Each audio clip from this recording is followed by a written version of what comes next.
चलिए, good morning प्यारे बच्चों, कैसे हैं आप लोग? पढ़ाई आप लोग की चल रही है? चलिए, आशा है आप लोग की पढ़ाई जो है घर पर बेहतर तरीके से चल रही होगी और लगातार जो है आप लोग घर पे मेहनत कर रहे होंगे, है ना? तो आप लोग के लिए खुशखबरी है ना? 10th क्लास का नया सेशन जो है वो स्टार्ट हो चुका है ना? तो आपके माध्यम से यदि कोई भी बच्चे पढ़ने वाले होंगे, ठीक है ना, जो 2027 में, है ना, 2027 ईस्वी में जो 10th बोर्ड का एग्जामिनेशन देने वाले हैं, उनको आप लोग थोड़ा सा कोऑपरेट करिएगा और उनको क्लास के लिए मोटिवेट करिएगा, है ना? तो चलिए, आज आपके बीच मैं शिवशंकर कुमार, है ना, आपके अपने YouTube चैनल बायोलॉजी वाले पे स्वागत करता हूं और एक नए जोश, नए एनर्जी, नए उमंग के साथ आज आपके बीच एक नए सेशन की शुरुआत करते हैं, है ना, नए टॉपिक के साथ जिसका नाम है सेल, है ना? ये 9th क्लास का चैप्टर 1 का ये पहला टॉपिक है और ये टॉपिक बहुत ही जबरदस्त टॉपिक है ना? इसका सेशन जो है लगभग 2-3 वीडियो हम पहले वाले सेशन में डाल चुके हैं। आज ये लगता है तीसरा या चौथा वीडियो है ना? तो आप लोग लगातार जो है ना, हमारे वीडियो को देखिए और जो चैनल है उसको सब्सक्राइब करिए, ठीक है? तो चलिए, देर ना करते हुए आज हम आपके बीच एक, है ना, नए टॉपिक लेकर के आए हैं, है ना? सेल में ही एक टॉपिक हम लोग को पढ़ना है, प्लाज्मा झिल्ली या कोशिका झिल्ली। प्लाज्मा झिल्ली या कोशिका झिल्ली, प्लाज्मा झिल्ली या कोशिका झिल्ली। जैसे कि पहले वाले क्लास में हम चर्चा किए थे बेटा कि कोशिका जो है जीवन की संरचनात्मक और क्रियात्मक इकाई है ना? यानी जीवन की जो संरचना हुई है वो कोशिका से हुई है। किससे हुई है? जीवन की संरचना किससे हुई है?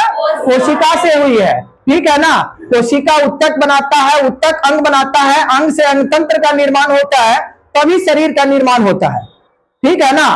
तो ये एक प्रकार की क्रियात्मक संरचनात्मक इकाई इसको माना गया है, कोशिका को, ठीक है? तो हम लोग कोशिका के बारे में पीछे वाले क्लास में पढ़ चुके थे, है ना? अब कोशिकीय संरचना के बारे में जानेंगे, जिसमें सबसे पहले हम लोगों को पढ़ना है कोशिका झिल्ली या प्लाज्मा झिल्ली। ये कोशिका झिल्ली या प्लाज्मा झिल्ली होता क्या है बेटा? ये जंतु कोशिका का सबसे बाहरी घेरा होता है ना? ये जो एनिमल सेल होता है, जो जंतु कोशिका होता है बेटा, ये जंतु कोशिका का सबसे बाहरी घेरा होता है। जंतु कोशिका का सबसे बाहरी घेरा को कहा जाता है बेटा कोशिका झिल्ली या प्लाज्मा झिल्ली। कोशिका झिल्ली या प्लाज्मा झिल्ली, कोशिका झिल्ली या इसी को कहते हैं बेटा प्लाज्मा झिल्ली, ठीक है ना? ये जंतु कोशिका का सबसे बाहरी संरचना होता है ना? जब हम इलेक्ट्रॉन माइक्रोस्कोप से इसका जब अध्ययन करते हैं बेटा, तो ये दोहरी झिल्ली के समान संरचना दिखाई देती है। कैसी दिखाई देती है? दोहरी झिल्ली के समान संरचना दिखाई देती है। जब हम लोग इलेक्ट्रॉन माइक्रोस्कोप से जब हम लोग कोशिका का अध्ययन करते हैं बेटा, तो कोशिका के अध्ययन के दौरान ये जो झिल्ली नजर आती है बेटा, ये दोहरी झिल्ली नजर आती है और ये दोहरी झिल्ली जो होता है वो लिपिड और प्रोटीन का बना होता है। किसका बना होता है बेटा? लिपिड और प्रोटीन का बना होता है। किसका बना होता है? लिपिड और प्रोटीन का बना होता है, ठीक है ना? ये जो दोहरी झिल्ली होती है, ये दोहरी झिल्ली लिपिड और प्रोटीन की बनी होती है, ठीक है ना? किसकी बनी होती है? लिपिड और प्रोटीन की बनी होती है, ठीक है ना? जब हम इसका गहराई से बेटा अध्ययन करते हैं, है ना, तो इसमें छोटे छोटे छिद्र भी नजर आते हैं, ठीक है ना? इसमें छोटे छोटे क्या नजर आते हैं? होल नजर आते हैं, छिद्र नजर आते हैं, ठीक है ना? समझ गए ना? ये होल, ये छिद्र जो होता है ना, ये क्या करता है? पदार्थों को अपने अंदर आने और बाहर जाने में नियंत्रण प्रदान करता है ना? प्लाज्मा झिल्ली जो होती है ना, अपने अंदर जो है किसी भी पदार्थ को अंदर आने और बाहर जाने में ये नियंत्रण प्रदान करता है ना? समझ गया ना? इसलिए इसको चयनात्मक पारगम्य झिल्ली भी कहा गया है बेटा। प्लाज्मा झिल्ली को चयनात्मक पारगम्य झिल्ली कहा गया है, इसलिए कहा गया है बेटा क्योंकि प्लाज्मा झिल्ली जो है किसी भी पदार्थ को कोशिका के भीतर आने जाने में क्या करता है, नियंत्रण करता है। ये सभी पदार्थों को कोशिका के भीतर प्रवेश नहीं कराएगा बेटा, ये सभी पदार्थों को कोशिका के भीतर प्रवेश नहीं कराता है, ये उसमें नियंत्रण करता है। ये पदार्थ को चुन चुन के ही कोशिका के भीतर लेके जाता है। इसलिए प्लाज्मा झिल्ली को कहा जाता है चयनात्मक पारगम्य झिल्ली। चयनात्मक पारगम्य झिल्ली है ना। कोशिका झिल्ली को सिलेक्टिव परमिएबल मेम्ब्रेन कहा गया है, चयनात्मक पारगम्य झिल्ली कहा गया क्योंकि ये किसी भी पदार्थ को चयन करके चुन करके किसी भी पदार्थ को भीतर प्रवेश कराता है, कोशिका के अंदर लेके जाता है, इसलिए इसको चयनात्मक पारगम्य झिल्ली कहा गया है।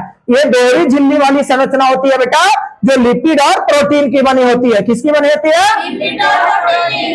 लिपिड और प्रोटीन की। बात आ रही है समझ में? कोशिका झिल्ली के बारे में पूछेगा बेटा तो कहिएगा यह जंतु कोशिका का सबसे बाहरी घेरा होता है।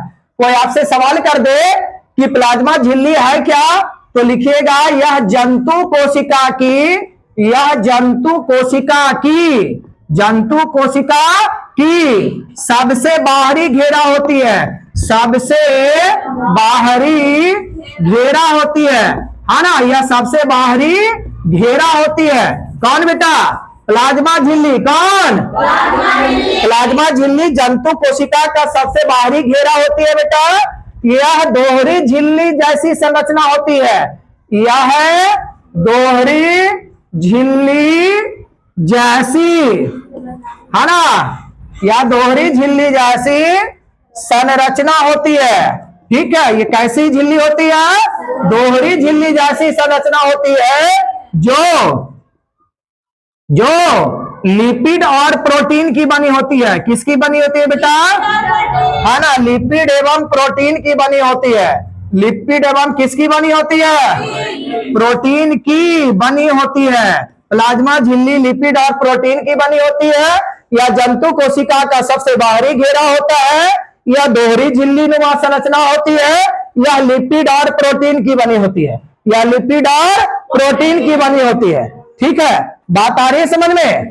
बात समझ में आ रहा है कि नहीं आ रहा है ना? क्लियर हो रहा है ना? है ना। प्लाज्मा झिल्ली जंतु कोशिका की सबसे बाहरी घेरा होती है। यह दोहरी झिल्ली जैसी संरचना होती है जो लिपिड और प्रोटीन की बनी होती है ना। लिपिड और किसकी बनी होती है? प्रोटीन की बनी होती है। और भी इसके बारे में हम बता सकते हैं बेटा, है ना। और भी इसके बारे में हम बता सकते हैं, है ना।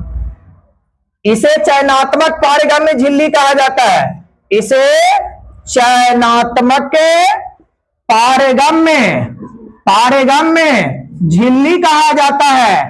चयनात्मक पारगम्य झिल्ली कहा जाता है। अब चयनात्मक क्यों कहा जाता है बेटा बता दिए ना। चयनात्मक इसलिए कहा जाता है कि ये किसी भी पदार्थ को एंट्री सावधानी से करता है, चुन चुन के करता है, चयन करके करता है, इसलिए इसको चयनात्मक पारगम्य झिल्ली कहा जाता है। ये सभी पदार्थों को सेल के भीतर घुसने नहीं देता है। समझ में आ रहा है ना? सभी पदार्थों को सेल के भीतर घुसने नहीं देता है। क्लियर आ रही है समझ में? है ना। अब इसके फंक्शन की जब हम बात करते हैं बेटा, इसके कार्य की बात करते हैं, यह कोशिका को किस तरह से सहायता प्रदान करता है, इसका क्या कार्य होता है कोशिका के लिए, तो सबसे पहले इसका कार्य है यह कोशिका की रक्षा करता है। क्या करता है? कोशिका की, ये कोशिका की क्या करेगा बेटा? रक्षा करेगा, है ना। ये कोशिका की रक्षा करता है।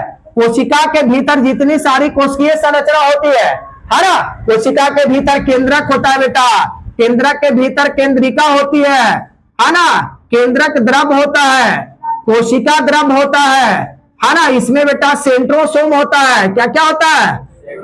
सेंट्रोसोम होता है। इसमें बेटा माइटोकॉन्ड्रिया होता है। क्या होता है? माइटोकॉन्ड्रिया होता है। यानी जितनी सारी कोशिकी इसमें है ना, गोल्जी काय भी होता है। क्या होता है? गोल्जी काय। बहुत सारी इसमें संरचनाएं होती है। ठीक है ना। कोशिका जो होता है एक जटिल संरचना है, बहुत सारी रचनाओं से ये मिलकर बनी होती है। तो कोशिका के भीतर जितनी सारी संरचनाएं होती है बेटा, सभी संरचनाओं को सुरक्षा प्रदान करने का जो कार्य करता है बेटा, ये कोशिका झिल्ली ही करता है ना। कोशिका झिल्ली ही करता है, यानी इसका काम है कोशिका की सुरक्षा प्रदान करना। इसका काम क्या है? कोशिका की सुरक्षा प्रदान करना, है ना। कोशिका की सुरक्षा प्रदान करना, ठीक है। दूसरा काम क्या है? दूसरा काम क्या है? दूसरा काम है ना, किसी भी पदार्थ को अंदर और बाहर आने जाने में नियंत्रण प्रदान करना, ठीक है ना। किसी भी पदार्थ को अंदर आने और बाहर जाने में नियंत्रण प्रदान करना, इसलिए तो इसको चयनात्मक पारगम्य झिल्ली कहा जाता है। और भी इसके क्या कार्य है बेटा? यह कोशिका को सहारा भी देता है, कोशिका को सहारा भी देता है, कोशिका को सुरक्षा भी देता है, कोशिकीय संरचना को सुरक्षा प्रदान करता है, किसी भी पदार्थ को अंदर आने और बाहर जाने में नियंत्रण प्रदान करता है। ये सारे कार्य जो हो गए बेटा, ये सारे कार्य किसके हो गए? कोशिका झिल्ली या प्लाज्मा झिल्ली। कोशिका झिल्ली या प्लाज्मा झिल्ली, कोशिका झिल्ली या प्लाज्मा झिल्ली। बात समझ में आ गई? कोई डॉट है? कोई डॉट है तो बोलो। तो है ना, इस तरह से मैंने देखा कोशिकीय संरचना के बारे में, है ना। कोशिकीय संरचना में कोशिका झिल्ली और कोशिका, इसको कोशिका झिल्ली भी कह सकते हैं बेटा, या प्लाज्मा झिल्ली भी कह सकते हैं। इंग्लिश में इसको प्लाज्मा मेम्ब्रेन या सेल मेम्ब्रेन कहा जाता है, ठीक है। सेल मेम्ब्रेन या प्लाज्मा मेम्ब्रेन। ये सेल मेम्ब्रेन या प्लाज्मा मेम्ब्रेन जो होता है वो जंतु कोशिका का आउटर मेम्ब्रेन होता है, सबसे बाहरी घेरा होता है, ठीक है। या लिपिड और प्रोटीन का बना होता है। किसका बना होता है? लिपिड और प्रोटीन का बना होता है, ठीक है ना। यह दोहरी झिल्ली नुमा संरचना होती है। बात आ रही समझ में? या कैसी संरचना होती है? दोहरी झिल्ली नुमा संरचना होती है ना। यह पदार्थों को नियंत्रण प्रदान करता है, जंतु कोशिका की सुरक्षा प्रदान करता है ना। कोशिका की रक्षा करता है, कोशिका को एक निश्चित आकार भी देता है बेटा, ठीक है। ये कोशिका को जो निश्चित शेप देता है, इसका जो निश्चित आकार है, वो निश्चित आकार किसके वजह से बेटा? कोशिका झिल्ली के वजह से, कोशिका झिल्ली के वजह से। बात आ रही समझ में, है ना? समझ में आ गई ना? कोई दिक्कत है? कोई डाउट है आप लोगों को तो बोलिए, है ना। तो चलिए फिर मिलते हैं, है ना, नेक्स्ट सेशन के साथ, नए दोस्त और नए अंदाज के साथ, नए टॉपिक के साथ, है ना। तब तक के लिए जय हिंद, जय भारत, जय बिहार।